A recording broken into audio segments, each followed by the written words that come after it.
The espresso machine in my office hummed quietly as I read the email for the third time.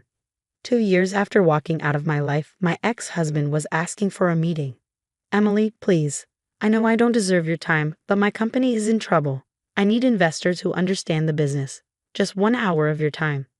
I glanced at the stock ticker on my computer screen, watching as Richardson Technologies shares dropped another 15%. David's company was doing more than struggling. It was in free fall. "Ms. Bennett?" My assistant's voice came through the intercom. "Your 10 a.m. is here." "Thank you, Sarah. Give me 2 minutes." I closed the email without responding and smoothed my silk blouse. The view from my corner office reminded me how far I'd come since that night David left. "She makes me feel young again," he'd said, packing his bags while I watched from our bedroom doorway. "Jessica understands me in ways you never did." I'd said nothing, just watched as he grabbed his expensive watches, his tailored suits, his golf clubs. He left behind 20 years of marriage and the woman who'd helped him build his company from the ground up. What he didn't know was that I'd been preparing for this moment for months. The signs had been there: late nights at the office, mysterious text messages, a sudden interest in staying fit at 45. I'd seen it all before with other executives' wives. But unlike them, I didn't cry or beg. I didn't throw his things out the window or key his precious Tesla. Instead, I got my ducks in a row. My name is Emily Bennett, and while my husband was busy with his 24-year-old mistress, I was busy turning his biggest mistake into my greatest triumph. The first sign of trouble had come during a charity gala 8 months before he left. I'd watched Jessica, his new marketing coordinator, touch his arm and laugh at his jokes. She was beautiful in that obvious way: long blonde hair, perfect makeup, designer dress probably bought with her corporate card. But it wasn't her attention to my husband that caught my eye. It was the way she studied the room, noting which executives were there, which conversations mattered. She wasn't just a pretty face. She was ambitious. That night, I'd gone home and opened my laptop. 20 years of marriage to a tech CEO had taught me more than just how to host dinner parties. I knew the industry inside and out, had sat through countless strategy meetings, had edited every major proposal David had ever written. I also knew his blind spots. David had always focused on hardware, servers, networks, infrastructure. He dismissed software as support services, but I'd been watching the market. The future wasn't in boxes and wires. It was in cloud services, in AI, in the invisible systems that made everything work. So while David wined and dined his young girlfriend, I started making calls. First to Janet Chen, my old roommate from business school who now ran a venture capital firm. "Emily?" She'd sounded surprised to hear from me. "It's been ages. How are you?" "I'm about to be divorced," I'd said calmly, "and I have a business proposition for you."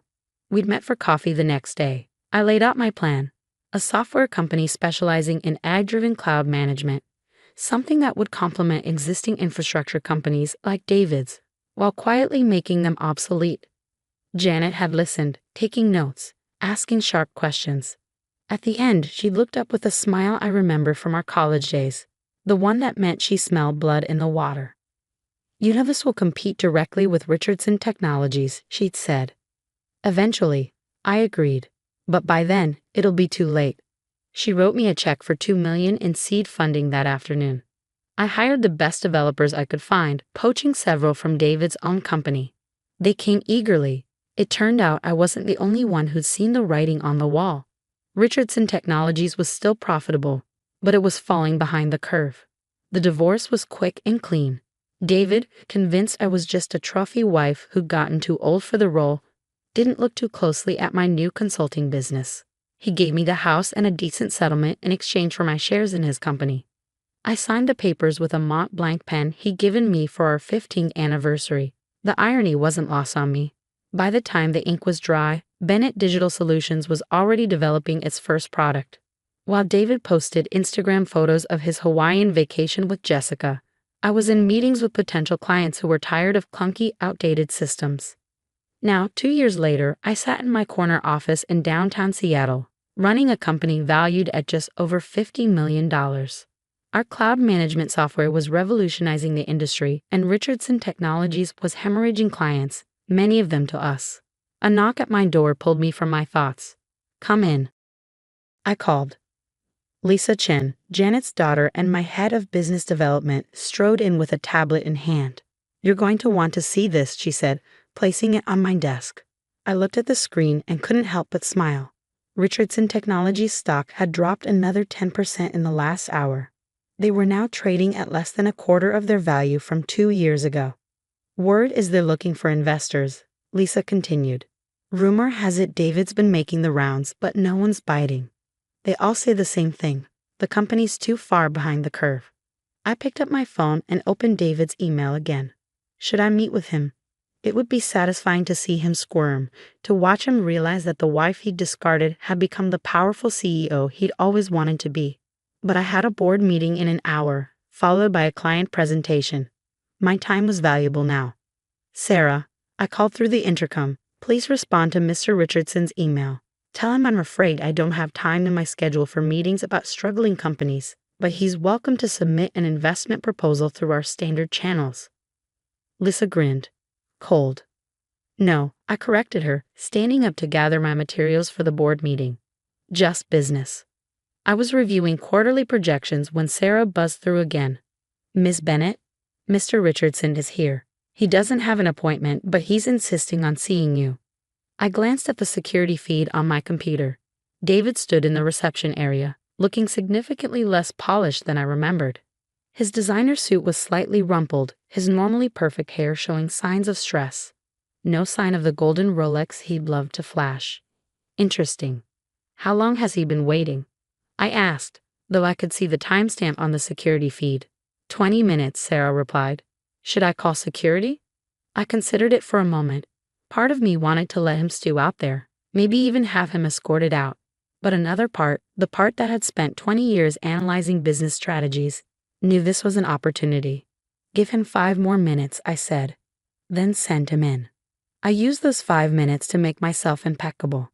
I smoothed my hair, touched up my lipstick, and adjusted my Hermes scarf, the one I bought myself to celebrate our first million in revenue. When Sarah finally shoved him in, I was seated behind my desk, reading through reports as if his presence was barely worth knowing. "Emily," he said, his voice carrying a note of desperation I'd never heard before. "Thank you for seeing me." I looked up, taking my time to acknowledge him. "David, you're looking, well." It was a lie. Up close he looked even worse. There were new lines around his eyes, a slight tremor in his hands as he clutched his briefcase. "Can we skip the pleasantries?" he asked, dropping into one of my visitor chairs without waiting for an invitation. "You know why I'm here." "Actually, I don't," I replied coolly. "My assistant tells me you don't have an appointment, and I'm quite busy running my company. Unlike some CEOs, I prefer not to waste time on unscheduled interruptions." He flinched at the implied criticism but pressed on. "Richardson Technologies needs capital. Quickly, we're developing new products, but the market's been evolving." I supplied. "Moving toward cloud-based solutions, embracing AI integration." "Yes, I've noticed." "You always did understand the industry," he said, attempting a smile that came out more like a grimace. "That's why I'm here. We need investors who get it, who see the potential. 15 million would give us enough runway to complete our transition." I picked up a pen, the Mont Blanc from our divorce, and tapped it thoughtfully against my desk. "And why should I invest in a company that's clearly failing to adapt? Your quarterly reports show declining revenue, massive client attrition, and no clear strategy for the future." His eyes widened slightly. "You've been following our numbers." "I follow all our competitors," I said smoothly. "It's just good business." "Competitors?" He laughed, but there was no humor in it. "Emily, be serious. You run a small software company. We're in completely different leagues." I turned my monitor toward him, displaying a graph of our respective stock prices over the past 2 years. His plummeting mind soaring. "Are we?" I asked quietly, because from where I sit, David, one of us is running a thriving tech company valued at $50 million, and the other is begging for investment to save a dying business. Care to guess which is which? The color drained from his face as he studied the graph. This is Bennett Digital? Your company?" "My company," I confirmed. "The one you dismissed as a hobby during our divorce. The one that's been systematically taking your clients for the past 18 months. The one that just signed a contract with Microsoft that's worth more than your entire market cap. He slumped in his chair, briefcase sliding from his lap to the floor. Papers spilled out, financial reports, projections, desperate plans for revival. I caught a glimpse of a personal bank statement showing an account nearly drained. "What happened to your Rolex?" I asked like a guess. He rubbed his bare wrists self-consciously. "Had to sell it. Jessica, she has expensive tastes." "Ah yes, Jessica. How is she? Still making you feel young?" His silence was answer enough. I'd heard through industry gossip that she left him 6 months ago for a younger, more successful CEO. "Emily," he said finally, his voice rough. "I know I don't deserve your help, but 20 years of marriage must count for something. Please, just look at our proposal." I stood up and walked to my window, looking out at the Seattle skyline. In the reflection, I could see him watching me, hope warring with desperation on his face. 20 years of marriage, I repeated softly. "You're right, David. It does count for something." He straightened slightly, a flicker of his old confidence returning. "It counts," I continued, turning to face him, "as the most expensive business education I could have received. And now you want me to invest in a company you're running into the ground. The same company you wouldn't let me help manage because wives should stay out of business." David stood up, desperation turning to anger. "So this is revenge? You built all this just to destroy me?" I laughed, the sound echoing off my office walls. "Oh, David, not everything is about you. I built this company because I saw where the industry was going while you were busy chasing youth. I succeeded because I understood what clients needed while you were resting on your laurels. Your failure is just collateral damage." "Collateral damage?" he sputtered. 300 people work for me, Emily. Real people with families, mortgages. Do they deserve to be collateral damage?" I picked up my tablet and pulled up a file. "You mean like Angela Chen in accounting? Or Mark Rivera in development? Or the other 50 employees who've already accepted positions here at Bennett Digital?" His face went pale. "What? We've been quietly recruiting your best talent for months," I explained, "offering better pay, better benefits, and most importantly, a future. By the end of the quarter, we'll have hired anyone worth keeping. The rest, well, that's business." He sank back into the chair, all pretense of confidence gone. "You've thought of everything, haven't you?" "I learned from the best," I replied, "who taught me that business is business. Remember? When you told me our marriage was underperforming and you needed a younger model?" A knock at my door interrupted us. Liza entered, tablet in hand. "Sorry to interrupt, but the board is waiting in the conference room. And that other matter we discussed, it's done." I nodded. "Thank you, Lisa. I'll be right there." I turned back to David. "I'm afraid our time is up."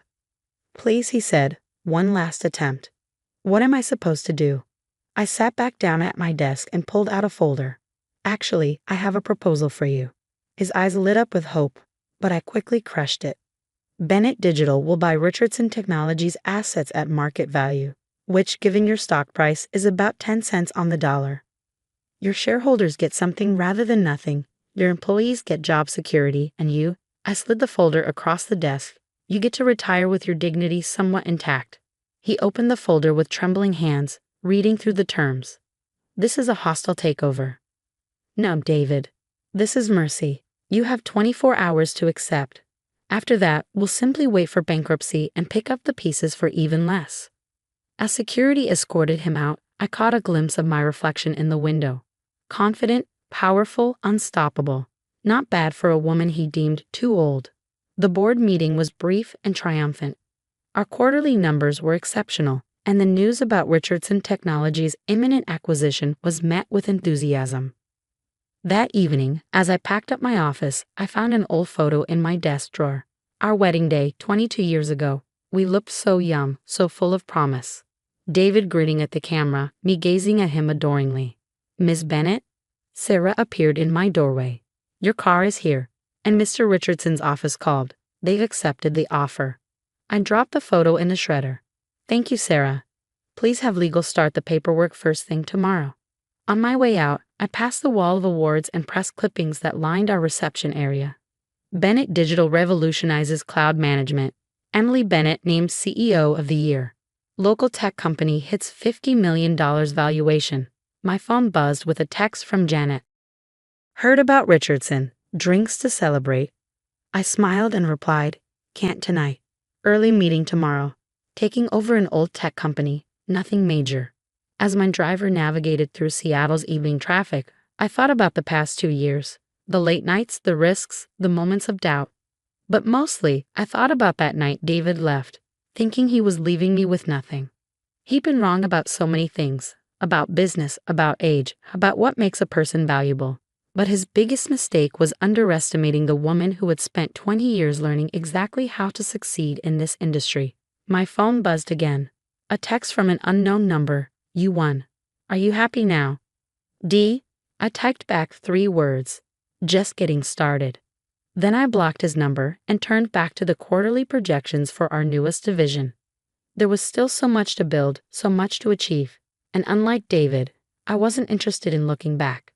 Sometimes the best revenge isn't just success. It's success so complete that your enemies become footnotes in your story.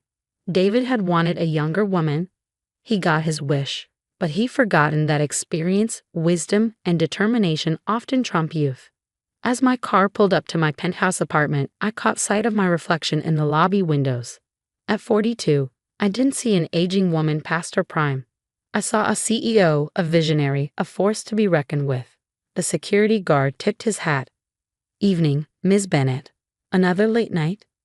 I smiled, thinking of the empire I built from the ashes of David's betrayal. Actually, Jim, I'm just getting started. And I was. Because the sweetest part of success isn't proving others wrong. It's proving yourself right.